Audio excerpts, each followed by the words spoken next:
Hello students, आप सबका हमारे यूट्यूब चैनल गुरुदेव करियर पॉइंट पर स्वागत है। बच्चों, आज हम मैथ्स के कुछ क्वेश्चंस शॉर्ट ट्रिक पर करेंगे। तो चलो हम लोग क्वेश्चन करते हैं। पहला हमारा क्वेश्चन है, यदि x बराबर 12 प्लस यह है √12, रूट के अंडर है सारे, तो निम्न में x का मान क्या होगा। निम्न में x का मान क्या होगा। देखो, इस टाइप के जो क्वेश्चंस होते हैं तो इसमें एक चीज़ ध्यान रखना, हमें ये प्लस प्लस है, ध्यान रखना प्लस पूरा प्लस ही है। इस नंबर को आपको क्या करना है, गुणनखंड करना है, फैक्टर करना है। जैसे हम स्प्लिट करते हैं ना गुणनखंड करने के लिए, फैक्टराइजेशन करने के लिए, वैसे ही स्प्लिट करना है। और इन दोनों के बीच जो है डिफरेंस एक का होना चाहिए, डिफरेंस एक का ही होना चाहिए। ऐसा इसके दो गुणनखंड निकालो जिसके बीच डिफरेंस एक का हो। जैसे हम 3 और 4 देख लो, 3 चौके 12 होता है, और 3 और 4 में यदि आप डिफरेंस देखोगे तो 1 होगा। तो ऐसे आपको करना है। तो इसमें अब देखना है कि जब प्लस साइन हो, यदि चिन्ह प्लस हो, तो जो बड़ा फैक्टर होगा वही हमारा आंसर होगा। तो 3 और 4 में बड़ा क्या है, 4 है, तो ऑप्शन हमारा बी सही होगा। जैसे नेक्स्ट क्वेश्चन है 20, तो इसमें भी इसके भी ऐसे ही फैक्टर निकालो, दो गुणनखंड निकालो जिसके बीच डिफरेंस, जिसके बीच अंतर जो है वो एक का होना चाहिए। तो यहाँ पर 4 और 5 देखो, 4 5 20, और 4 और 5 के बीच डिफरेंस कितने का है, एक का डिफरेंस है। 4 और 5 के बीच डिफरेंस एक का है। लेकिन इसमें ध्यान रखना है, इसमें सिंबल जो है, चिन्ह जो है माइनस का, तो जब माइनस होता है तो हम छोटे वाले लेते हैं, छोटा गुणनखंड लेते हैं। तो छोटा गुणनखंड क्या है, 4 है, तो हम क्या ले लेंगे, 4 ले लेंगे। हम इसी क्वेश्चन को मेथड से करते थे तो क्या करते थे, जैसे यहाँ पर ये है तो हम क्या कर लेते थे, x = हम कर लेते थे √12 प्लस x, फिर दोनों साइड हम इसको वर्क करते थे, वर्क करने के बाद उसको फैक्टराइज करके फिर हम आंसर निकालते थे। लेकिन उसमें हमें क्या लगेगा, टाइम ज़्यादा लगेगा। वैसे भी यदि आप फैक्टराइजेशन फास्ट करते हो तो उसमें भी कोई ज़्यादा टाइम नहीं लगेगा, लेकिन इस ट्रिक से जो है आप 2 सेकंड में क्वेश्चन को सॉल्व कर लोगे। चलो अब क्वेश्चन नंबर 3 देखते हैं। आप देखो यहाँ पर 3 है, 3 जो है एक अभाज्य संख्या, इसका गुणनखंड आप निकालोगे, 2 ही इसके गुणनखंड होते हैं। और ऐसे भी कुछ संख्या होते हैं जिसके गुणनखंड के बीच एक का डिफरेंस नहीं होगा।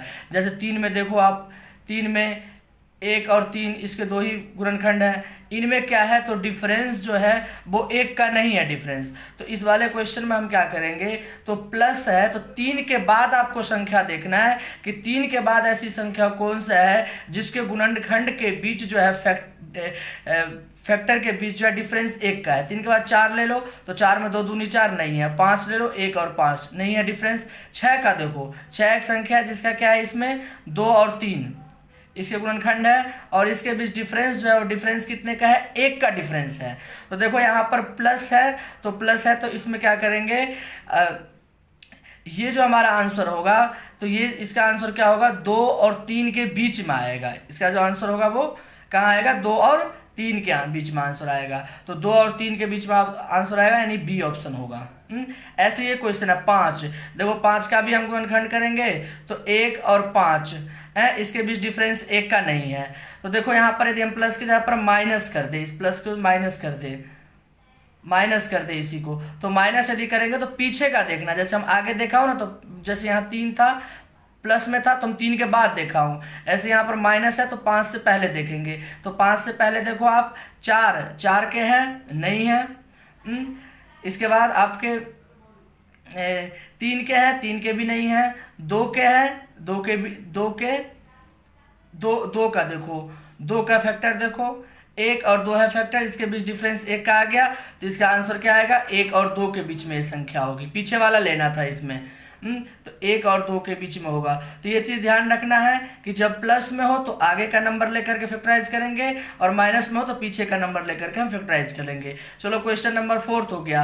अब हम क्वेश्चन नंबर 5 करते हैं। a = 16, b = 5 ये है, इसका मान हमें निकालना है। तो इसके जो आइडेंटिटीज होते हैं वो हमें याद रखना है। जैसे ये a² + ab + b², तो AQ - BQ की भी आइडेंटिटीज होता है। A - B × A² + AB + B², ये होता है इसका आइडेंटिटीज। तो देखो ये कैंसिल हो गया, तो बचा क्या हमारे पास, 1/A - B, यानी इसका जो आप आंसर निकालोगे तो 16 - 5 यानी 1/11। आपका ऑप्शन जो है ए सही हो जाएगा। अब चलो नेक्स्ट क्वेश्चन यहाँ देखते हैं। ये क्वेश्चन नंबर 6, ये देखो हमने इसको मान लिया A, तो ये भी A, ये भी A, इसको मान लिया B, तो ये B और B, तो यहाँ पर देखो ये 3 बार ए है तो ए का क्यूब हो गया, और ये क्या हो गया, बी का क्यूब हो गया। यहाँ 2 बार ए है तो ए स्क्वायर हो गया, ए और बी है तो प्लस ए बी हो गया, और यहाँ 2 बार बी है तो बी स्क्वायर हो गया। तो इसकी आइडेंटिटी क्या होता है, a minus b into a square plus a b plus b square होते हैं। नीचे भी क्या है, यहाँ पर a square plus a b plus b square है। आप इन दोनों क्या कर दो, कैंसिल कर दो, तो बचा क्या है इसमें, ए माइनस बी बचा। यानी इसके जगह पर जो है ना, इसको यदि हम वैसे मल्टीप्लाई करें, गुना करें, तो काफ़ी ज़्यादा टाइम लग जाएगा। तो इसको हमने क्या कर लिया, तो ए मान लिया, ए मान करके हमने इसे कर लिया, और फिर आइडेंटिटीज लगा दी, तो कैंसिल हो गया, बचा क्या, बस ए और माइनस बी बचा। अब इन दोनों का डिफरेंस निकाल लो। 767 में से आपको माइनस कर देना है, 767 में से आपको 233 माइनस कर देना है, तो आपका आंसर कितना आएगा, 534। यानी ऑप्शन ए आपका क्या है, सही है। देखो बच्चों, क्वेश्चन नंबर हमारा 7 क्या है कि सलीम की आयु 10 वर्ष है, उनके दादा की आयु 62 वर्ष है। कितने वर्ष बाद उनके दादा की आयु सलीम की आयु से 5 गुनी हो जाएगी। तो देखो इसका जो है हमें आंसर ऑप्शन से ही निकालना है। एक चीज़ आप देख लो, यदि हम 6 वर्ष ले ले तो 10 में 6 जोड़ेंगे तो 6 वर्ष बाद सलीम की आयु 16 हो जाएगा, और उसके दादाजी की आयु 62 प्लस 6 कितना हो जाएगा, 68। तो देखो इन दोनों के आयु जो है तिगुना हुआ, नहीं हुआ, 16 या 48 होता है, या 68 है। तो आपका पहला ऑप्शन जो है वो गलत है। दूसरा देखो, इसमें यदि हमने 5 प्लस कर दिया, यानी 5 वर्ष बाद ले लिया, तो अभी 10 है तो 5 वर्ष बाद ये हो जाएगा 15 वर्ष का, और उसके दादा 62 है तो वो कितने हो जाएंगे, 62 प्लस 5 67। इसका तिगुना करो, नहीं है तिगुना, तो ये ऑप्शन भी आपका गलत है। 4 वर्ष बाद कह रहा है, तो 10 प्लस 4 कितना होता है, 14, यानी 4 वर्ष बाद सलीम हो जाएगा 14 वर्ष का, और उसके दादाजी हो जाएंगे 66 वर्ष का। अब देख लो इन दोनों को गुना, ये तिगुना नहीं है, 14 तिया 42 होता है, यहाँ 66 है, ये भी ऑप्शन आपका गलत है। 3 वर्ष बाद देख लो, तो सलीम की आयु 3 वर्ष बाद 13 हो जाएगा, और उसके दादाजी की आयु 62 प्लस 3 कितना हो जाएगा, 65। अब देख लो 13 गुने 5, सॉरी क्वेश्चन में तिगुना नहीं था, क्वेश्चन में था 5 गुना, मिस्टेक हो गया, हम तिगुना बोल रहे हैं बार बार, 5 गुना। फिर देखो 16 5 80 नहीं है, 15 5 75 नहीं है, 14 5 70 नहीं है, लेकिन 13 5 65 हो गया। यानी 3 वर्ष बाद जो है सलीम 13 वर्ष का होगा, और उसके दादाजी 62 प्लस 3 65 वर्ष का, तो 13 का 5 गुना, 13 5 65। तो ऑप्शन डी आपका जो है वो क्या है, सही है। नेक्स्ट क्वेश्चन देखो, एक आयताकार मैदान 90 मीटर और 70 मीटर, यानी लंबाई 90 मीटर है, चौड़ाई 70 मीटर है, ये इसका डायमेंशन दे रखा है। एक आदमी 5 बार परिक्रमा करता है, उसके द्वारा चली गई कुल दूरी ज्ञात, कुल दूरी कितनी होगी। ये आयत है, देखो यदि हम 90 हमारा ये हो गया 70, एक आदमी जब 5 बार इसका परिक्रमा, मान लो यहाँ से ये चलना प्रारंभ करता है, यहाँ से आया, एक बार ये पूरा कर लिया, यहाँ से चला, फिर ऐसे घूमते हुए ऐसे, तो एक बार परिक्रमा माने यहाँ से चलेगा, ये ऐसे आएगा, फिर यहाँ जाके फिर ऐसे ये पहुँचेगा यहाँ।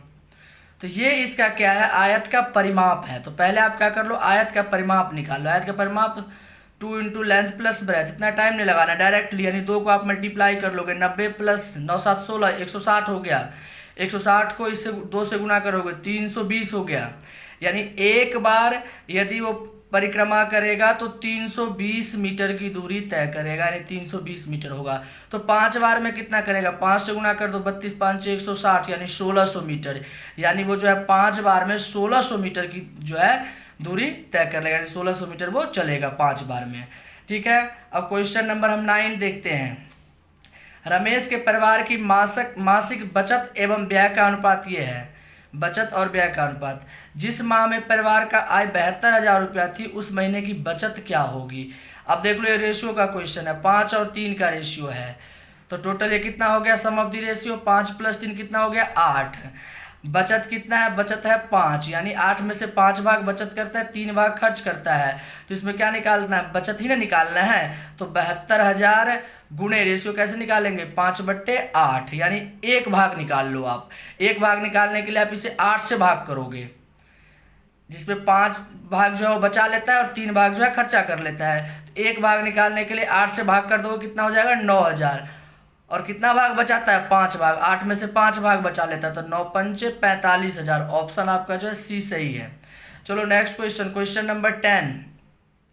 यदि 2 संख्याओं का योग 40 है एवं उनका अंतर 6 है, तो बड़ी संख्या ज्ञात कीजिए। ऑप्शन से आंसर ढूंढेंगे। अंतर कितने का होना चाहिए, 6। संख्या का योग 40 है बड़ी संख्या थी, बड़ी संख्या हमने ले लिया 27, तो छोटी संख्या कितना आएगा 13। इसके बीच अंतर 6 का है, नहीं है अंतर, ऑप्शन ए गलत है।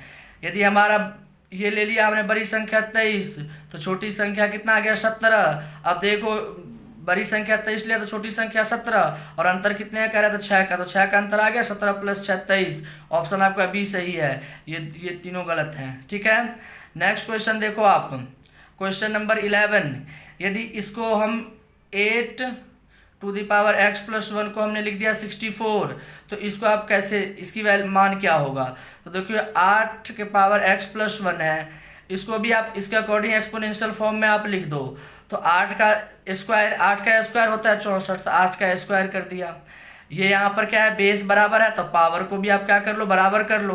तो x + 1 = 2, तो x = 2 - x, यानी x का मान कितना आ गया, 1 आ गया। अब आप में इसकी वैल्यू निकालना है तो निकाल दो, 3 यानी 2, x का मान 1 + 2 यानी 3 का पावर कितना हो गया, 4 हो गया। 2 + 2 4, 2 को 1 से गुना करेंगे 2, अब +2 4। अब 3 को 4 बार आप गुना कर दो, 3 × 9, 3 × 27 और 3 × 81। ऑप्शन आपका ए जो है सही है।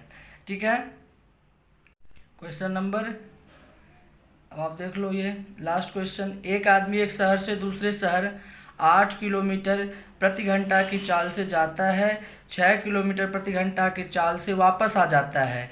अब देखो जाने का स्पीड और आने का स्पीड अलग है, तो पूरी यात्रा में उसका यदि हमें औसत चाल निकालना, तो आप क्या करना, इसका है ट्रिक 2 × S1 × S2 अपॉन में S1 + S2 ये होता है। यानी इसका मतलब हो गया कि 2 × स्पीड, जाने का स्पीड अलग है, एक शहर से दूसरे तरफ जाने का स्पीड था 8 किलोमीटर पर आवर, और आने का स्पीड जो था वो 6 किलोमीटर पर आवर था, और बट्टे में क्या करना है, दोनों के स्पीड का सम, यानी 6 + 8। अब इसको गुणा कर लो, तो यहाँ पर आ जाएगा 6 × 48, 48 दूना 96, 96 बट्टे कितना आ गया, 14 आ गया। 96 बट्टे आपका कितना आ गया, यहाँ 14 आ गया। अब इसको काट दो, यहाँ पर आ गया ये 48 और ये आ गया 7, 7 6 जा और ये 6, यानी 6.6 किलोमीटर। आपका ऑप्शन ए सही है। चलो बच्चों, आज के इस वीडियो में इतना ही। फिर नेक्स्ट वीडियो में फिर से हम इम्पोर्टेंट क्वेश्चंस लेके आएंगे शॉर्टकट ट्रिक पर। यदि समझ में आया हो, वीडियो अच्छा लगे तो सब्सक्राइब करना। ठीक है, थैंक यू।